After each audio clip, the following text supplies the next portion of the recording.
साथियों और सभी भाइयों को मेरा नमस्कार। दोस्तों, कभी आपने सोचा है कि पैसे कमाने की सही उम्र है? क्योंकि मैंने बहुत सारे ऐसे लोगों को देखा है जो जनरली बोलते हैं कि नहीं, अरे उस टाइम मैंने मिस कर दिया, या मुझे अभी नहीं,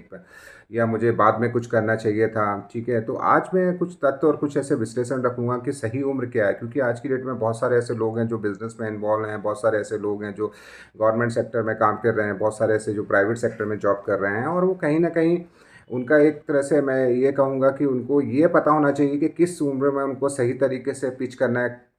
कितना चेंज करना है। बिकॉज क्या होता है कि प्राइवेट सेक्टर में कहते हैं ना कि जो लाइफ होती है वो एक सर्टेन एज ग्रुप तक आप बहुत अच्छा कर सकते हैं। उनके जो भी टारगेट्स होते हैं, जो भी उनके इंसेंटिव होते हैं, वो आप मीट कर सकते हैं। बट कुछ समय के बाद वो चीज़ें करना आपके लिए टफ हो जाता है, क्योंकि एक बार आप मैनेजर बन जाते हैं, एक बार जब तक आप बिजनेस में रहते हैं, सेल्स में रहते हैं, आप बहुत ज़्यादा आपको ये चांसेस मिलते हैं। बट एक बार आप प्रमोट हो गए तो फिर वो आपके पास वो ऑप्शन नहीं रहते हैं। तो दोस्तों, मैं वन बाय वन लेके चलूँगा। तो जो मेरा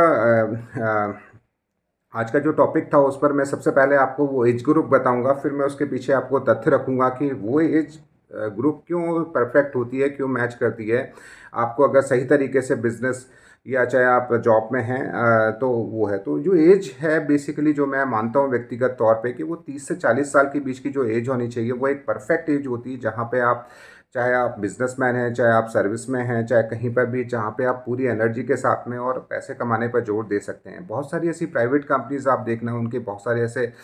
इन्वेस्टमेंट प्लान होते हैं, बहुत सारे उनके ऐसे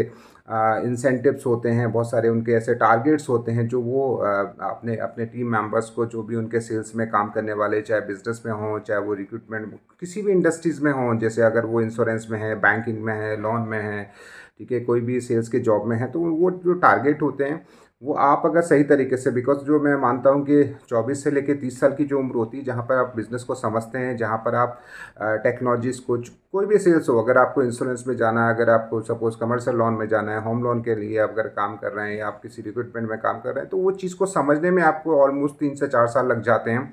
30 तक आते आते आपको चीज़ें समझ में आ जाती है कि आप किस इंडस्ट्री में काम कर रहे हैं, इंडस्ट्री की वे ऑफ वर्किंग क्या है, किस तरीके से। और 30 के बाद जो एज होती है, उस एज में आप सही तरीके से जो भी टारगेट हैं, सही तरीके से उसको कैसे को बिजनेस ग्रो करना है। क्योंकि आज की डेट में चाहे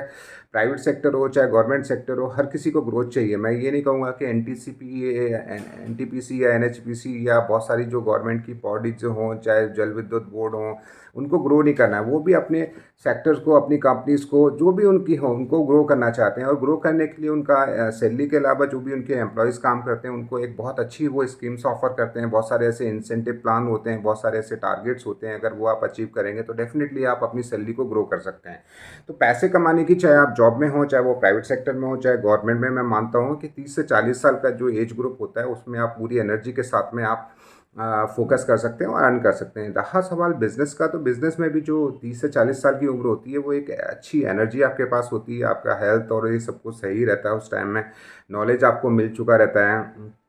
और 40 साल के बाद जो मैं मानता हूँ कि थोड़ा सा एक परफॉर्मेंस में, मैं ये नहीं कहूँगा कि सबके साथ प्रॉब्लम होती, क्योंकि कहते हैं ना कि जब फास्ट डिसीजन या आपको कुछ बोल्ड डिसीजन लेना हो, तो उसके लिए यूथ पे ही जनरली बिलो, क्योंकि यूथ इतना, कहते हैं मोर स्टडी बिकम पैरालिसिस, जितना आप सोचेंगे, जितना एनालिसिस, तो जैसे जैसे एज बढ़ती रहती है, डिसीजन मेकिंग कम हो जाती है। आप अगर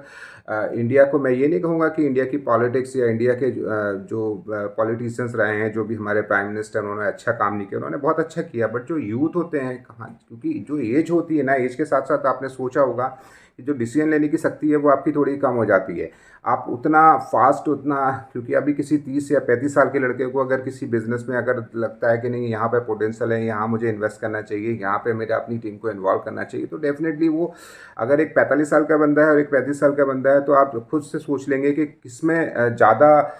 पावर होगी कि वो डिसीजन को क्विक ले पाए। तो वो जो एज ग्रुप होती है, उसमें आप डिसीजन फास्ट ले लेते हैं, ज़्यादा एनालिसिस पर ध्यान नहीं रखते हैं। इवन आपका जो रिस्क का जो झेलने की क्षमता होती है, वो भी उस एज ग्रुप में आपके पास ज़्यादा होती है। आप खुद की एनर्जी लगा सकते हैं, खुद भी आप काफ़ी काम कर सकते हैं, क्योंकि 40 के बाद जो मैंने देखा है 45 के लगभग जो एज ग्रुप हो जाता है, वहाँ पर आप टीम बहुत अच्छी मैनेज कर सकते हैं, बट इंडिविजुअल जो परफॉर्मेंस होती है वो कहीं ना कहीं डाउन होती है। आपका एक्सपीरियंस काम आता है, बट आप सही तरीके से जो फील्ड में एनर्जी लगानी पड़ती है वो आपकी कम हो जाती है। तो अगर मैं बिज़नेस को भी लेके चलूँ, तो वहाँ पर भी जो परफेक्ट यूज होती है, जहाँ पे आप अपने बिज़नेस को चाहे किसी भी सेक्टर में हो, चाहे रिटेल का हो, चाहे वो मैन्युफैक्चरिंग हो, चाहे सर्विसेज का हो, वहाँ पर आपको जो बेस्ट टाइम देना है। तो जो भी यूथ हैं या जो भी लोग इस इंडस्ट्रीज़ में काम कर रहे हैं, वो 30 से 40 के ब्रैकेट में आए हैं, तो वो अपने आप को एनालाइज करें और देखें कि कहाँ पर, क्योंकि एक बार आप 40 के ऊपर क्रॉस हो गए तो उसके बाद आपको इतने चांसेस आपको मिलेंगे नहीं इतने, और फिर आप थोड़ा सा वो रहेंगे कि नहीं मेरे पास नॉलेज है, मेरे पास सब कुछ है, बट मैं फाइनली पैसा अर्न नहीं कर पा रहा हूँ। तो जो जिस एज ग्रुप में हैं, मैं ऐसा नहीं करूँगा, करने वाले तो ऐसे भी हैं कि उन्होंने 60 की एज पर भी बिजनेस को स्टेबल किया है, अच्छा किया है, बट वो लोग कम ही होते हैं। तो आप जो मेजोरिटी है, जो जैसे मैंने अभी अपने कि आपका एज सपोर्ट करता है, आपका नॉलेज सपोर्ट करता है, आप अच्छे उस टाइम डिसीजन ले सकते हैं। इवन गवर्नमेंट की पॉलिसीज़, गवर्नमेंट के, क्योंकि जैसे जैसे अगर आप सपोज लोन भी लेने जाते हैं, तो वहाँ पर भी ये देखा है आप किस एज ग्रुप में, अगर आप 45 के 40 के ऊपर हैं तो आपका एज का क्राइटेरिया अलग है। इवन आप 60 ईयर्स के बाद हैं तो गवर्नमेंट या कोई भी बैंक आपको लोन भी नहीं देती है। तो ये क्यों फैक्टर्स हैं, अगर उन्होंने सोचो, क्योंकि उन्होंने भी ये सारी चीज़ें एनालिसिस करके बनाई हैं, तो उनका यही रहता है कि जो 30 से 40 का एज ग्रुप होता है उसमें उनका, अगर उन्होंने सपोज 40-50 लाख का लोन दिया है तो वो उसको कवर कर सकते हैं। बट एक 45 साल के बंदे को अगर उन्होंने लोन दिया है तो वो उसका जो कहते हैं ना रिस्क रहता है वो कुछ ज़्यादा ही रहता है। तो क्यों हर चीज़ में, या आप देखो कि इवन आप अगर हायरिंग को भी देखें, आप मल्टीनेशनल कंपनी जिस तरीके से हायरिंग करेंगी, उनका हमेशा बहुत सारी मैंने ऐसे बैंकिंग की रिक्वायरमेंट देती है जिसमें वो 38 ईयर्स से या 40 साल के बाद लोगों को हायर नहीं करते। सिमिलरली अगर आप आईटी इंडस्ट्रीज़ को देखें तो वहाँ पर भी जो परफेक्ट एज ग्रुप होती है जो उनको चाहिए होता है, वो 30 से 40 साल की उम्र होती है। तो ये परफेक्ट उम्र है। इस उम्र में जो भी इसमें आने वाले हैं, या इससे सब कोई बंदा है जो 38 के समथिंग है तो उसको जागना चाहिए, या जो बंदा कोई 27-28 के नियर है उसको ये सोचना चाहिए कि नहीं, जो आने वाला मेरा टाइम है वो बहुत क्रिटिकल है, इसमें मुझे बहुत सारा पोटेंशियल, बहुत सारी एनर्जीज लगानी है, बिजनेस को समझना है और जो भी इनके टारगेट्स हैं उनको मीट करना है। तो दोस्तों, ये मेरे जो भी विश्लेषण जो मैंने आपको किया बेस्ड ऑन मेरे फैक्ट्स और एक